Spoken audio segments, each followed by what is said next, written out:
साले साहब ऑफिस में छुप जाइए साले साहब ऑफिस में। चिया, भाई आ रहा है, उसके लिए तुम नाश्ता बना दो। नाश्ते में आलू का पराठा बना देना। इस आदमी और इस आदमी के घर वालों ने मेरा दिमाग खराब करके रखा है।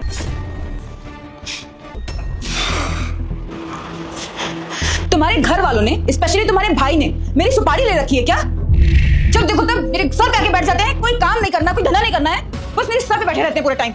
जब देखो तब मुझे परेशान करता रहता है। एक बात बताओ, मैं इस घर की बहू हूँ या नौकरानी? चिया, तुम इतना गुस्सा क्यों कर रही हो? अरे 2-4 दिन के लिए भाई आज आ रहा है तो फिर तुमको प्रॉब्लम क्या है?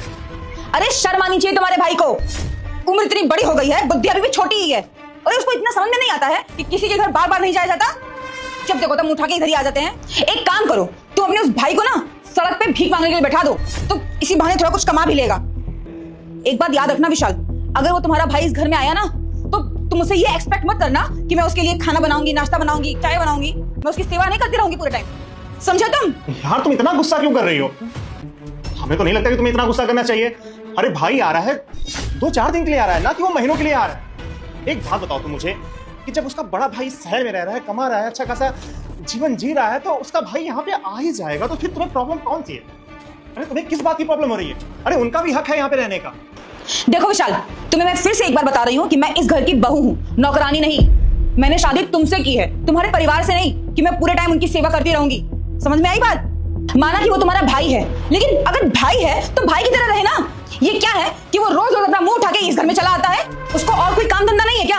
उसको फ्री की रोटी मिल जाती है, इसलिए यहाँ पे मुंह उठा के चला आता है। देखो विशाल, अगर तुमको इतना शौक है अपने घर वालों से मिलने का, अपने भाई से मिलने का ना, तो एक काम किया करो, तुम ही गाँव चले जाया करो उन लोग के पास। इस घर में उनको बुलाने की या फिर उनके यहाँ आने की कोई जरूरत नहीं है। मेरे पास इतना टाइम नहीं है कि मैं पूरे दिन उनकी सेवा करती रहूंगी या उनकी फरमाइशें पूरी करती रहूंगी। बेटा मैं महादेव हूँ। अगर तू है वीडियो को लाइक करके चैनल को सब्सक्राइब नहीं किया तो आज से तेरा कोई भी काम सफल नहीं होगा, और जाते जाते हर हर महादेव लिख कर जाना। समझा तुम? देखो चिया, मैं तुम्हारी सारी बात समझ रहा हूँ। माना कि मुझे अपने भाई से मिलना है, परिवार से मिलना है, मुझे गाँव जाके मिलना चाहिए। जब एक बार के लिए मेरा भाई यहाँ पे आ रहा है, वो बता दिया कि मैं आ रहा हूँ आपसे मिलने के लिए, तो फिर तुमको प्रॉब्लम किस बात की हो रही है? तुम्हें इस तरह से चिल्लाना नहीं चाहिए। और देखो चिया, तुम इस तरीके से चिल्लाओगी ना तो तुम्हारी तबीयत बिगड़ सकती है। देखो तुम्हारे लिए समस्या हो जाएगी। तुम प्लीज धैर्य रखो, शांति बनाओ और प्यार से रहो ना। खामखा तुम्हारी तबीयत खराब हो जाएगी तो फिर मुझे अच्छा नहीं लगेगा।